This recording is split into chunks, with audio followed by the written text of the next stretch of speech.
Good morning, class. How are you all? I hope you all are good at your home and safe. So, class, we have discussed the chapter first in our previous section. Today, we will start the chapter 2, that is sexual reproduction in flowering plants. Okay, so first of all, without going in deep, we will discuss about the flower, what is flower, and what is the morphology and structure of the flower.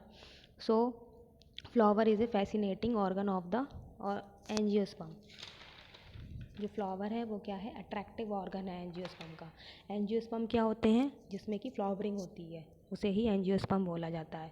तो जो flower है वो एक attractive organ है जिसके through हम attract होते हैं. उसकी कलर्स, उसकी अडर को देख के, सूंघ के, स्मेल करके हम उसकी तरफ अट्रैक्ट होते हैं. So all flowering plants show sexual reproduction. जो भी फ्लावरिंग प्लांट्स हैं मीन्स जो भी एंजियोस्पर्म हैं वो क्या करते हैं, सेक्सुअल रिप्रोडक्शन शो करते हैं. जो सेक्सुअल रिप्रोडक्शन का एंड प्रोडक्ट होता है, जब सेक्सुअल रिप्रोडक्शन हो जाता है फ्लावर्स में या प्लांट्स में, तो उसका जो एंड प्रोडक्ट होता है वो क्या होता है, फ्रूट्स और सीड्स होते हैं. फ्रूट्स किससे बनता है, फ्रूट्स जो होता है वो ओवरी से बनता है और सीड्स जो होते हैं ओव्यूल से बनते हैं, जो कि मैं फर्स्ट चैप्टर में आपको बता चुकी हूँ. So next point it, flowers are objects of aesthetic, ornamental, social, religious and cultural value. जो फ्लावर्स हैं वो क्या है, एस्थेटिक, जो कि ब्यूटीफुल होते हैं क्योंकि बहुत सुंदर होते हैं देखने में. तो फ्लावर्स जो है object of aesthetic value, ornamental, हम उसे डेकोरेट करते हैं. ठीक है, फ्लावर से हम डेकोरेशन करते हैं. ऑर्नामेंटल वैल्यू है उसकी, सोशल वैल्यू है, हम अपना love, affection, grief, sorrow flowers के थ्रू शो करते हैं. रिलीजियस, हम लोग अपने धर्म में यूज़ करते हैं. ठीक है, कल्चरल वैल्यू, तो फ्लावर की जो है वो सब तरीके की वैल्यू होती है. Flowers are sites of sexual reproduction. Flower ही होते हैं जिसके थ्रू सेक्सुअल रिप्रोडक्शन होता है. उसमें जो भी मेल और फीमेल पार्ट्स होते हैं उसके थ्रू ही आगे जनरेशन, आगे फ्लावर की या प्लांट की, मीन्स प्लांट की जनरेशन आगे बढ़ती है. इसीलिए फ्लावर्स जो है वो बहुत इंपॉर्टेंट पार्ट हैं प्लांट्स में, क्योंकि सेक्सुअल रिप्रोडक्शन उन्हीं के थ्रू होता है. तो ये तो हो गया बेसिक इसका फ्लावर के बारे में. अब देखो, जो फ्लावर होता है उसमें जो दो तरीके के पार्ट्स होते हैं, एक होते हैं असेंशियल पार्ट, दूसरे होते हैं non essential part. Essential parts क्या होते हैं, जो कि फ्लावर में बहुत ज़रूरी हैं, जिनके थ्रू ही जनरेशन आगे बढ़ती है. ये दो होते हैं, first one is androecium, second one is gynoecium. Non essential parts, second one is non essential parts, मतलब इनकी ज़्यादा इसको फ्लावर को नीड नहीं होती. अगर ये नहीं भी होंगे तब भी कोई फ्लावर को फ़र्क नहीं पड़ेगा. लेकिन जो असेंशियल पार्ट्स हैं मीन्स गाइनोशियम और एंड्रोशियम है, उनकी बहुत ज़्यादा ज़रूरत है प्लांट को. उसके बिना रिप्रोडक्शन नहीं होगा और प्रोसेस आगे नहीं बढ़ेगी, जनरेशन आगे नहीं बढ़ेगी. अब क्या होता है, जो फ्लावर हैं उसमें 4 वर्ल होते हैं. 4 मीन्स घेरे होते हैं. ठीक है, तो जो पहला वर्ल होता है वो क्या है, कैलिक्स. कैलिक्स जो होता है, जैसे कि हम लोग जो फ्लावर अगर हमने देखा है, आपने देखा होगा, उसमें क्या होता है, एक ग्रीन पार्ट होता है फ्लावर में, नीचे की तरफ ग्रीन पार्ट होता है. अगर आपने वही गुड़हल का जो फ्लावर होता है उसमें अगर जो ग्रीनिश पार्ट होता है वो क्या होता है, वो कैलिक्स होता है. ठीक है, उसका जो कैलिक्स होता है वो बेल शेप्ड होता है. ऐसे ही जब फ्लावरिंग, मतलब फ्लावर पूरा खिलता नहीं है, उससे पहले जो बड स्टेज में होता है, ठीक है, कली के स्टेज में जब होता है, तो जो ग्रीनिश सा पार्ट होता है वो उसका कैलिक्स होता है. अब जो कैलिक्स जो होता है वो एक कंबाइंड यूनिट है, मतलब ब्रॉड टर्म में हम कैलिक्स बोलते हैं. अगर हम सिंगल यूनिट की बात करें कैलिक्स के, तो उसको सेपल बोला जाता है. कैलिक्स की सिंगल यूनिट है सेपल, जो कि इस डायग्राम में दिखाई गई है. सेकंड जो वर्ल होता है फ्लावर का वो होता है कोरोला. कोरोला जैसे आप समझिए, जो गुड़हल का ही एग्जांपल, गुड़हल को ही आप इमेजिन कीजिए फ्लावर को, उसमें 5 पंखुड़ी होती हैं. ठीक है, 5 होती हैं, तो पाँचों को कंबाइंडली हम क्या बोलेंगे, कोरोला बोलेंगे. और अगर हम सिंगल की बात करेंगे, सिंगल पंखुड़ी की बात करेंगे, सिंगल फ्लावर की पंखुड़ी की बात करेंगे, तब उसको पेटल बोला जाएगा. क्लियर. तो कैलिक्स की सिंगल यूनिट सेपल होती है और कोरोला की सिंगल यूनिट पेटल होती है. अब थर्ड पार्ट, ये दोनों तो आपके नॉन असेंशियल पार्ट्स हो गए. अब आता है third one is androecium, which is the essential part of the flower. Androecium जो है उसकी सिंगल यूनिट स्टैमिन होती है, जैसे कि हम आप लोगों को पता भी है. उसकी सिंगल यूनिट जो है उसको स्टैमिन बोला जाता है. एंड्रोशियम क्या है, ब्रॉड यूनिट है, ब्रॉड टर्म है. जब मतलब मीन्स अगर जैसे गुड़हल की ही बात की जाए, उसमें जो उसकी स्टिग्मा होती है फ्लावर की, उसमें बहुत सारे स्टैमिन्स लगे होते हैं, ठीक है, उसके दोनों तरफ स्टैमिन्स लगे होते हैं। तो सारे स्टैमिन्स को कंबाइंडली हम क्या कहेंगे, एंड्रोशियम, और एक सिंगल यूनिट को क्या कहेंगे, एक सिंगल को उसको स्टैमिन बोला जाएगा। अब fourth part is gynoecium. Gynoecium क्या है, फीमेल रिप्रोडक्टिव पार्ट है, उसकी जो सिंगल यूनिट होती है वो क्या कहलाती है, कार्पेल या पिस्टिल बोला जाता है। गाइनोशियम किस किस का मिलकर बना होता है, स्टिग्मा, स्टाइल और ओवरी, और इस तीनों पार्ट्स को कंबाइंडली हम कार्पेल या पिस्टल बोलते हैं। तो ये इसकी सिंगल यूनिट है। और पूरे मतलब मीन्स किसी किसी फ्लावर में एक कार्पेल होता है, किसी किसी में एक से ज़्यादा भी होते हैं, ठीक है। तो उन सबको कंबाइंडली हम फीमेल रिप्रोडक्टिव पार्ट को गाइनोशियम बोलेंगे। अब कुछ केसेस में क्या होता है, कुछ ऐसे फ्लावर में ही होते हैं जिसमें कैलिक्स और कोरोला में डिफ्रेंशिएशन नहीं किया जा सकता, मीन्स कैलिक्स और कोरोला जो है वो कंबाइंड कर जाते हैं, जैसे लिली, ठीक है। लिली में क्या होता है, उसमें हम डिफ्रेंशिएट नहीं कर सकते कैलिक्स कोरोला को, तब उसको एक और टर्म दिया गया है, पेरिएंथ, ठीक, पेरिएंथ बोला जाता है। और पेरिएंथ की सिंगल यूनिट को तब क्या कहेंगे, टैपल कहा जाएगा, ठीक है। तो जब कैलिक्स और करोला कंबाइंड हो जाते हैं, उनमें डिफ्रेंशिएशन नहीं किया जा सकता, तब उसको कहा जाएगा पेरिएंथ, और उसकी सिंगल यूनिट को टैपल बोला जाएगा। आई होप सबको क्लियर हो गया होगा असेंशियल पार्ट और नॉन असेंशियल पार्ट तो फ्लावर के। असेंशियल पार्ट्स कौन से, एंड्रोशियम, गाइनोशियम। एंड्रोशियम की सिंगल यूनिट स्टैमिन होती है, गाइनोशियम की सिंगल यूनिट कार्पल होती है। नॉन असेंशियल पार्ट्स कौन से होते हैं, कैलिक्स और कोरोला। कैलिक्स की सिंगल यूनिट सैपल होती है और कोरोला की सिंगल यूनिट टैपल होती है। आई होप सबको क्लियर हो गया है।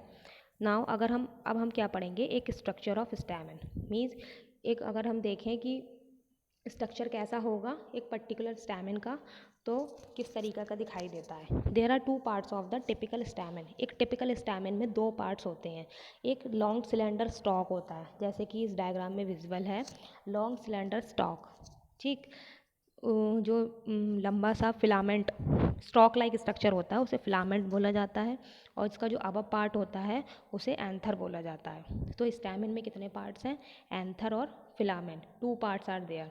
अब जो एंथर है, ठीक, एंथर में क्या होता है, दो लोब होते हैं, दो लोब प्रेजेंट होते हैं एंथर के अंदर। अगर हम इसका एक लोब का सेक्शन देखें तो इस तरीके का दिखाई देता है। एक लोब में दो थीका होते हैं, ठीक है, एक लोब में दो थीका होते हैं, और लोब कितने प्रेजेंट हैं, दो, ठीक है। तो टोटल कितना हो गए, चार हो गए, चार थीका हो गए। एक लोब में दो थीका, दूसरे लोब में दो थीका, टोटल फोर थीका, ठीक है। अगर हम इसके टीयर्स देखें, ट्रांसवर्स सेक्शन देखें स्टैमिन का, स्टैमिन के लोब का, तो कुछ इस तरीके का दिखाई देता है। इसमें क्या होता है, एक लोब इधर लेफ्ट हैंड साइड विजिबल है, दूसरा लोब इधर राइट हैंड साइड विजिबल है। एक लोब में दो थीका हैं, थीका को हम या फिर माइक्रोस्पोरेंजिया भी बोल सकते हैं। एक लोब में दो थीका हैं, दूसरे लोब में दो दो थीका हैं, तो टोटल फोर थीका हो गए, मीन्स फोर माइक्रोस्पोरेंजिया हो गए। तब इनको थीका तो है ही, डाई थीकस कंडीशन तो है ही, और इनको हम क्या बोलेंगे, माइक्रोस्पोरेंजिया बोलेंगे। फिर क्या होता है, जब इसमें डेवलपमेंट होता है, ठीक है, स्टैमिन में और डेवलपमेंट होता है और मैच्योर होता है, तब क्या कहते हैं, इन माइक्रोस्पोरेंजिया को ही हम क्या नाम देते हैं, पॉलन सैक्स। पॉलन सैक्स ही बोला जाता है इनको, क्यों, क्योंकि इसमें पॉलन ग्रेन्स का फॉर्मेशन होता है। So after the development of the stamen, microsporangia is called pollen sacs. Plural term है माइक्रोस्पोरेंजिया, सॉरी यहाँ पे ए नहीं लिखा है, ए भी आएगा,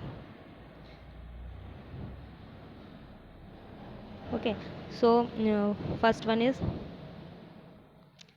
प्लूरल जो है वो माइक्रोस्पोरेंजिया है, सिंगुलर क्या कहेंगे, सिंगुलर टर्म है माइक्रोस्पोरेंजियम।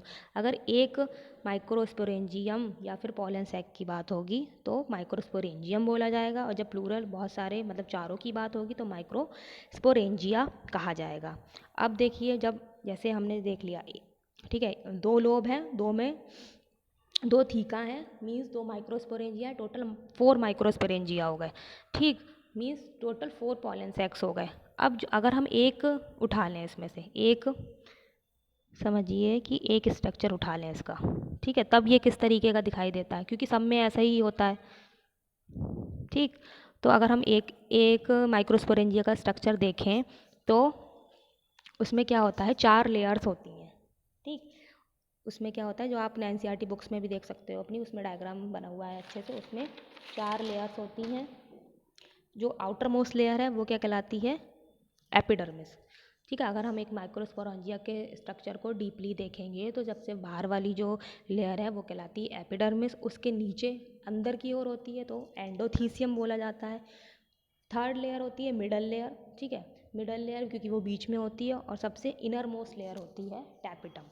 ओके, तो there are 4 layers present in the microsporangia, that is outermost layer is epidermis, second one is endothelium, third one is middle layer and innermost layer is tapetum. Okay, so अब देखते हैं कि इन layers का function क्या है, क्या function perform करती हैं ये। तो जो बाहर की 3 लेयर्स होती हैं कौन कौन सी, एपिडर्मिस, एंडोथीसियम और मिडल लेयर, ये तीनों लेयर क्या करती हैं, प्रोटेक्ट करती हैं और हेल्प करती हैं dehiscence of the anther to release pollen. मतलब जब पॉलन सैक में पॉलन ग्रेन्स बन जाते हैं, ठीक है, जब पॉलन ग्रेन्स का फॉर्मेशन हो जाता है तो ये तीनों लेयर जो होती हैं वो एक तो प्रोटेक्शन करती हैं उसका, और जब डिहिसेंस होता है मीन्स जब क्रैक्स बनते हैं एंथर में, डिहिसेंस मतलब फटना, ठीक है, जब एंथर फटता है और पॉलन ग्रेन रिलीज करे जाते हैं तो उसको उसके डिहिसेंस में हेल्प करती हैं ये तीनों लेयर। कौन कौन सी, एपिडर्मिस, एंडोथीसियम और मिडल लेयर। अब जो इनर मोस्ट लेयर है दैट इज टैपेटम। तो वो जो टैपेटम का, इसका फंक्शन बहुत पूछा जाता है इन सब लेयर्स का। तो आउटर मोस्ट 3 लेयर्स का फंक्शन क्या है, एक तो प्रोटेक्शन और help in dehiscence. So innermost layer जो है वो टैपिटम है। टैपिटम का काम क्या है, nourish the developing pollen grains. ये क्या करता है, जो पॉलन ग्रेन्स डेवलप हो रहे होते हैं उनको नरिशमेंट प्रोवाइड करता है। ठीक है, फूड प्रोवाइड करता है, सब कुछ उसको टैपिटम ही प्रोवाइड करती है, जो टैपिटम लेयर होती है। अब क्या है, ये तो हो गया। ठीक है, वो जो हमने लेयर्स देख ली माइक्रोस्पोरेंजिया की, कौन कौन सी लेयर्स होती हैं, 4 लेयर्स होती हैं, उनका फंक्शन देख लिया। अब क्या है, अब देखते हैं कि ये पॉलन ग्रेन्स कैसे बनते हैं। ठीक, एंथर हो गया, एंथर के अंदर 2 लोब हो गए, उसे डाइथीकस कंडीशन कहेंगे।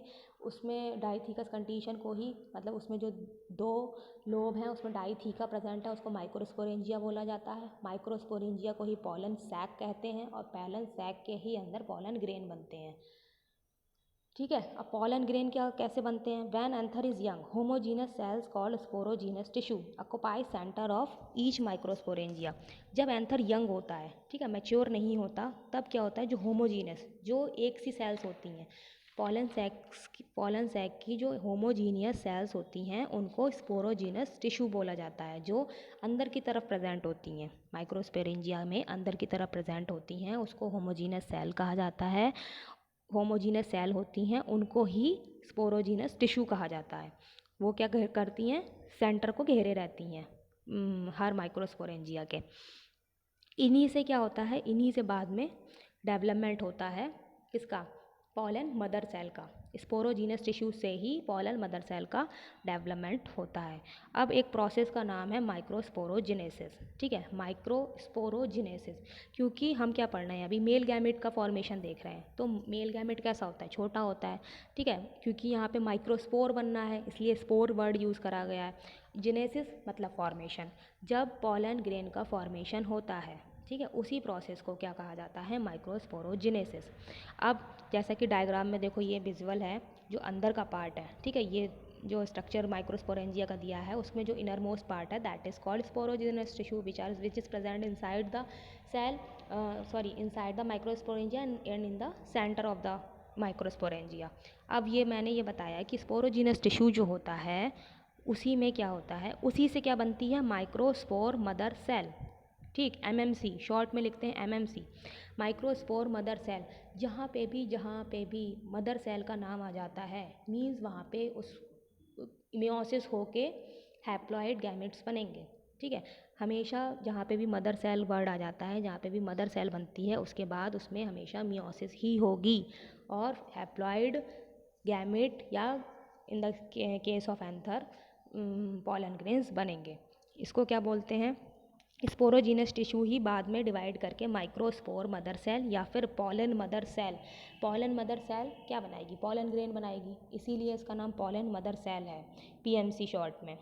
क्लियर। अब जो पॉलन मदर सेल है, माइक्रोस्पोर मदर सेल है, उसमें मियोसिस होगी। आफ्टर मियोसिस क्या बनेंगे? माइक्रोस्पोर या पॉलन ग्रेन्स। माइक्रोस्पोर को ही पॉलन ग्रेन्स कहा जाता है। ठीक, अब जो स्पोरोजीनस टिश्यू था उससे क्या बना? पॉलन मदर सेल या माइक्रोस्पोर मदर सेल, उसमें मियोसिस हुई, उसके बाद माइक्रोस्पोर या पॉलन ग्रेन का फॉर्मेशन हो गया। तो इसी प्रोसेस को क्या कहते हैं? Microsporogenesis. Means formation of microspore from PMC, pollen grain mother cell, through meiosis is called microsporogenesis. So formation of microspore या पॉलन ग्रेन का फॉर्मेशन किससे? माइक्रोस्पोर मदर सेल से या पॉलन मदर सेल से। थ्रो किसके थ्रू? मियोसिस के through. उसी को क्या बोला जाता है? माइक्रोस्पोरोजेनेसिस। आई होप सबको क्लियर हो गया होगा। अब क्या होता है, जो माइक्रोस्पोर बनता है, ठीक है, सबसे पहले जो माइक्रोस्पोर बनता है वो 4 बनते हैं, क्योंकि हमें पता है कि मियोसिस में 4 पॉलन ग्रेन्स बनते हैं या माइक्रोस्पोर बनते हैं। तो वो कुछ इस फॉर्म में सबसे पहले बनते हैं, मीन्स माइक्रोस्पोर टेट्राड बनता है। माइक्रोस्पोर टेट्राड मीन्स 4 जो पॉलन ग्रेन होते हैं वो कंबाइंड फॉर्म में रहते हैं और माइक्रोस्पोर टेट्राड बना लेते हैं। क्योंकि चारों कंबाइंड है इसलिए टेट्राड उसको नाम दिया गया, 4 हैं इसलिए टेट्रा वर्ड यूज़ करा गया है। तो जो सबसे पहले मियोसिस के बाद जो माइक्रोस्पोर बनता है वो माइक्रोस्पोर टेट्राड कहलाता है। So as anther mature and dehydrate, microspore tetrad dissociate from each other. जैसे जैसे एंथर मैच्योर होता जाता है, ठीक है, वैसे डिहाइड्रेट होता जाता है, तो माइक्रोस्पोर टेट्राड जो है वो डिसोशिएट हो जाता है, वो टूट जाता है, मीन्स अलग अलग हो जाता है एक दूसरे से, और क्या करता है? पॉलन ग्रेन का फॉर्मेशन कर लेता है। माइक्रोस्पोर टेट्राड ही बाद में जब एंथर मैच्योर हो जाता है उसके बाद पॉलन ग्रेन का फॉर्मेशन कर लेता है। Inside each microsporangium, several thousand of microspore or pollen grains are formed that are released with dehiscence of anther. अब हर एक माइक्रोस्पोरेंजियम में आपने देखा कि 4 माइक्रोस्पोरेंजियम है, 4 पॉलन सैक्स हैं, ठीक है। हर पॉलन सैक्स में हजारों, ठीक है, 1000 नंबर में माइक्रोस्पोर बनते हैं और वो क्या होते हैं? जब एंथर का डिहेसेंस होता है, मीन्स एंथर फटता है, साइडों से उसमें क्रैक्स बन जाते हैं, उसी को उसका डिहेसेंस कहा जाता है। तब जो पॉलन ग्रेन वहाँ से रिलीज़ हो जाते हैं। तो ये पूरी प्रोसेस, ठीक है, ये पूरी प्रोसेस माइक्रोस्पोरोजेनेसिस कहलाती है और ये आपकी शॉर्ट नोट में लिखने को भी आती है कि what is microsporogenesis. Okay, so अब देखो पॉलन ग्रेन बन गया, पॉलन ग्रेन बन गया, ठीक। पॉलन ग्रेन क्या है? मेल गैमेटोफाइट है, क्योंकि ये हैप्लॉइड होता है। क्लियर, ये मेल गैमेटोफाइट है इसे, क्योंकि ये हैप्लॉइड है। जनरली स्फेरिकल होता है, इसका जो स्ट्रक्चर है वो जनरली स्फेरिकल होता है। अब पॉलन ग्रेन का अगर स्ट्रक्चर देखा जाए तो उसमें 2 लेयर्स होती हैं, ठीक। बाहर वाली लेयर को एक्साइन, क्योंकि कहते हैं जैसे एग्जिट एंट्री होती है, एग्जिट एंटर, इसी तरीके से जो आउटर लेयर है उसको एक्साइन कहा जाता है और इनर लेयर को इंटाइन कहा जाता है। जो आउटर लेयर होती है पॉलन ग्रेन की वो स्पोरोपोलेनिन नाम का एक सबस्टेंस होता है, जो कि ऑर्गेनिक सबस्टेंस है, वो उसकी बनी हुई होती है। एक्साइन जो है वो स्पोरोपोलेनिन की बनी होती है। स्पोरोपोलेनिन का फंक्शन क्या है? इसके थ्रू ही हाई टेम्परेचर और हाई एसिड एल्कली में ये सर्वाइव कर पाता है पॉलन ग्रेन। और जो इनर लेयर होती है उसकी, वो सेलुलोज और पैक्टिन की बनी हुई होती है। अब जो एक्साइन होती है, ठीक है, आउटर मोस्ट लेयर जो है पॉलन ग्रेन्स की, उसमें अपर्चर होता है एक तरीके का, ठीक है, उसको जर्म पोर कहते हैं। जहाँ जर्म पोर होता है वहाँ पे स्पोरोपोलेनिन डिपॉजिट नहीं होता, क्योंकि वहाँ से ही पॉलन ट्यूब का फॉर्मेशन होता है, ठीक है, पॉलन ट्यूब वहीं से निकलती है, इसलिए वहाँ स्पोरोपोलेनिन का डिपोजिशन नहीं होता है। अगर देखो स्ट्रक्चर हम देखें पॉलन ग्रेन्स का कुछ इस तरीके का है, ठीक है। इसमें क्या होता है? डिवीज़न होता है। पॉलन ग्रेन्स में जैसे एक न्यूक्लियस है, ठीक, उसमें डिवीज़न होगा तो 2 न्यूक्लियस बन जाएंगे, 2 सेल्स बन जाएंगी। जैसे जो बड़ी सेल्स होगी वो वेजिटेटिव सेल कहलाती है और जो छोटी सेल्स होगी वो जनरेटिव सेल होगी। जो मेन फंक्शन है वो जनरेटिव सेल का होता है। जो वेजिटेटिव सेल है उसमें बहुत ज़्यादा फूड मटेरियल स्टोर रहता है, जो कि जनरेटिव सेल को ये प्रोवाइड करता है। तो पॉलन ग्रेन में देखो बेसिक स्ट्रक्चर बस यही है, इसमें एक्साइन और एंटाइन होती है। एक्साइन में स्पोरोपोलेनिन का डिपोजिशन होता है, एंटाइन में सेलुलोज और पैक्टिन का। ये मेल गैमेटोफाइट होता है, जनरली ये स्फेरिकल होता है। अब जो पॉलन ग्रेन है उसमें 2 सेल्स बनती हैं, ठीक है, वेजिटेटिव सेल और generative cell.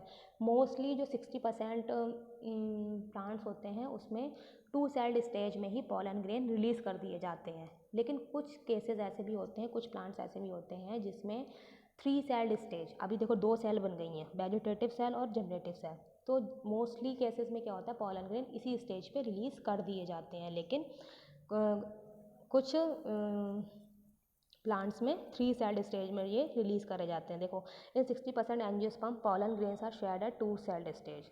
In remaining generative cells divide mitotically to give rise to 2 male gametes. अब क्या करते हैं, जो रिमेनिंग प्लांट्स है उसमें जनरेटिव सेल क्या करती है, डिवाइड करती है माइटोटिकली, ठीक है, माइटोसिस होती है और 2 मेल गैमेट बन जाते हैं। 2 मेल गैमेट बन गए मतलब 3 सेल्ड स्टेज आ जाती है।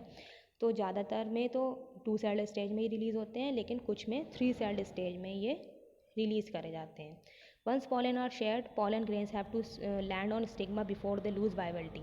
जब पॉलन ग्रेन शेयर कर दिए जाते हैं एंथर से, तो उनको कहाँ पहुंचना होता है, स्टिग्मा पास पहुंचना होता है फर्टिलाइजेशन के लिए, तभी वो उसमें एंटर करेंगे। तब तो क्या करते हैं, मतलब जो पॉलन ग्रेन होते हैं वो कुछ ही देर के लिए वाइबल होते हैं, मतलब कुछ ही टाइम के लिए ज़िंदा रहते हैं, उसके बाद वो डेथ हो जाती है उनकी। तो सब पॉलन ग्रेन्स की जो वाइबिलिटी है वो अलग अलग होती है। जैसे वाइबिलिटी डिपेंड किस पे करती है, जैसे बहुत ज़्यादा हाई टेम्परेचर है, बहुत ज़्यादा हाई ह्यूमिडिटी है, तो क्या होता है, वो सर्वाइव नहीं कर पाते हैं pollen grains high temperature high humidity में। लेकिन इसीलिए जो मतलब ये ज़रूरी है कि वो जल्दी से जल्दी अपने प्लांट तक, फीमेल प्लांट तक पहुँचें, ताकि उनका फर्टिलाइजेशन हो सके और आगे स्पीशीज़ आगे मतलब फर्टिलाइजेशन होकर जाइगोट बन सके, आगे स्पीशीज़ बढ़ सके।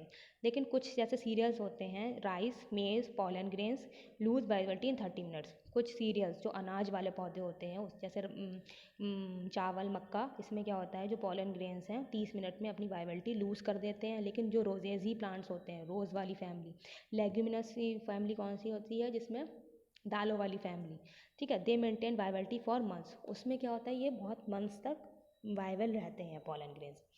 क्लियर? तो ये पूरा जो स्ट्रक्चर था अभी तक जो मैंने बताया वो क्या था, पूरा आपका स्टैमेन का स्ट्रक्चर, उसमें माइक्रोस्पोरेंजियम का structure, after that microsporogenesis process क्या होती है, फिर पॉलन ग्रेन्स का स्ट्रक्चर कैसा होता है, ठीक है, पॉलन ग्रेन्स कैसे बनते हैं, क्या क्या उसमें प्रेजेंट होता है, ये सब आज आपको डिस्कस किया गया। अब जो पॉलन ग्रेन्स होते हैं वो बहुत ज़्यादा न्यूट्रिशियस होते हैं, ठीक है, बहुत ज़्यादा उनकी न्यूट्रिशनल वैल्यू होती है, जिसकी वजह से वो उसकी टैबलेट्स भी बनाई जाती हैं। उसकी टैबलेट्स बना के जो एथलीट्स होते हैं वो उसको खाते हैं, जिससे कि उनमें बहुत ज़्यादा एनर्जी मिल जाती है उनको। क्लियर? तो उसका बहुत ज़्यादा यूज़ है। एक बार पूरा रिवाइज कर दे रही हूँ, आप इमेजिन कर लो कि आज हमने क्या क्या पढ़ा, ठीक है, अपने माइंड में, क्योंकि ये प्रोसेस ऐसी है जब तक ईजिली आपको समझ में नहीं आएगी तो आप लिख नहीं पाओगे। सबसे पहले हमने क्या पढ़ा आज के सेशन में कि फ्लावर क्या होता है, फ्लावर के पार्ट्स क्या होते हैं। There are 2 type of parts, non essential, essential. Non essential कौन से होते हैं, कैलिक्स, करोला। एसेंशियल कौन से होते हैं, एंड्रोशियम, गाइनोशियम। नॉन एसेंशियल में क्या होता है, कैलिक्स जो होता है उसकी सिंगल यूनिट सेपल होती है, कोरोला की सिंगल यूनिट पेटल होती है, एंड्रोशियम की सिंगल यूनिट स्टैमेन होती है, गाइनोशियम की सिंगल यूनिट कार्पेल होती है। जब कैलिक्स और कोरोला में कोई डिफ्रेंशिएशन नहीं रह जाता है तब उसको कहते हैं पेरियंथ, ठीक है, पेरियंथ की सिंगल यूनिट टैपल होती है। फिर हमने क्या पढ़ा, एक एंड्रोशियम के बारे में पढ़ा, ठीक है, स्ट्रक्चर ऑफ स्टैमेन पढ़ा। हमने देखा कि स्टैमेन में 2 स्ट्रक्चर होते हैं, ठीक है, एक लॉन्ग सिलेंडर स्ट्रक्चर होता है उसे फिलामेंट कहते हैं, ग्लोबुलर स्ट्रक्चर होता है उसे एंथर कहा जाता है। एंथर में 2 लोब होते हैं, ठीक है, एंथर में 2 लोब होते हैं और हर लोब में 2 थीका होते हैं। इस तरीके से 4 थीका हो जाते हैं। डाईथीकस तो है और 4 माइक्रोस्पोरेंजिया या 4 पॉलन सैक एंथर में प्रेजेंट होते हैं। पॉलन सैक में ही पॉलन ग्रेन्स का फॉर्मेशन होता है।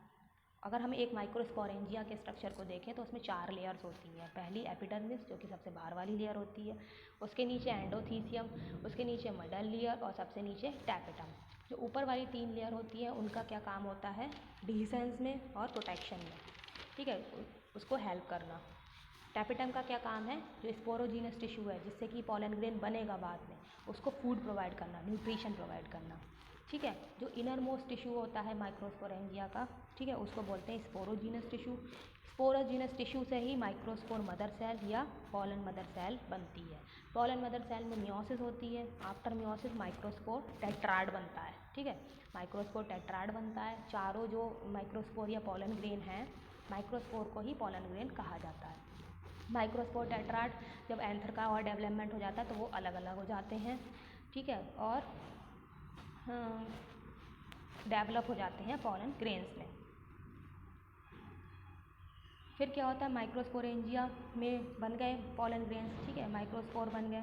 फिर जब डिhiscence हुआ एंथर का तो वो रिलीज़ हो गए। अगर हम एक पॉलन ग्रेन के स्ट्रक्चर की बात करें तो पॉलन ग्रेन का स्ट्रक्चर कैसा होता है, वो ज़्यादातर स्पेरिकल होता है। ये मेल गैमेटोफाइट को रिप्रेजेंट करते हैं, ठीक है, मेल गैमेटोफाइट को रिप्रेजेंट करते हैं। उसमें 2 लेयर होती हैं, एक्साइन और intine. Outer most layer exine होती है जिसपे कि स्पोरोपोलिन इनका डिपोजिशन होता है, और इनर लेयर इंटाइन होती है जिसपे सेलुलोज और पैक्टिन का डिपोजिशन होता है, ठीक। जो पॉलन ग्रेन होता है उसमें डिवीज़न होता है, ठीक है, 2 सेल स्टेज बन जाती है। बड़ी वाली सेल जो होती है वो वेजिटेटिव सेल होती है जिसमें कि बहुत ज़्यादा फूड रिजर्व रहता है। जनरेटिव सेल जो होती है उससे मेल गैमेट बनता है। ज़्यादातर जो प्लांट्स होते हैं उसमें डिhiscence जो होता है वो 2 सेल स्टेज में हो जाता है, लेकिन कुछ प्लांट्स ऐसे होते हैं जिसमें कि जनरेटिव सेल माइटोटिकली डिवाइड करके 2 मेल गैमेट बना लेती है और 3 सेल स्टेज आ जाती है। 1 pollen और शेड पॉलन ग्रेन, जब पॉलन जो है वो क्या कहते हैं, शेड कर दिए जाते हैं, ठीक है, मतलब डिhiscence हो जाता है और वो शेड हो जाते हैं, तो वो थोड़े कम टाइम के लिए वायबल रहते हैं, ज़िंदा रहते हैं। और हर फैमिली के मेंबर्स के पॉलन का जो वायबिलिटी पीरियड होता है अलग अलग होता है, और वो किस पर डिपेंड करता है, टेम्परेचर और ह्यूमिडिटी पर। अगर बहुत ज़्यादा टेम्परेचर है तो पॉलन ग्रेन्स वायबल नहीं रहेंगे, ठीक। जो सीरियल्स वाले प्लांट्स होते हैं जैसे राइस में, उसमें 30 मिनट्स तक पॉलन ग्रेन्स वायबल रहते हैं, और रोजेसी और लेग्यूमिनेसी के प्लांट में बहुत ज़्यादा मंथ तक ये वायबल रह सकते हैं। यूज़ क्या है पॉलन ग्रेन्स का? पॉलन ग्रेन्स बहुत न्यूट्रिशियस होते हैं जिनके थ्रू हम टेबलेट्स बनाते हैं, और जो एथलीट्स जो हैं वो उसका यूज़ करते हैं एनर्जी के लिए। So this is all about the structure of stamen and structure of microsporangium and pollen grains. तो यह सेशन यहीं पे ख़त्म होता है। उसके कल हम मेगास्पोरेंजियम के स्ट्रक्चर के बारे में और मेगास्पोरोजेनेसिस प्रोसेस के बारे में पढ़ेंगे। I hope you all understand this, so keep watching and thank you and bye.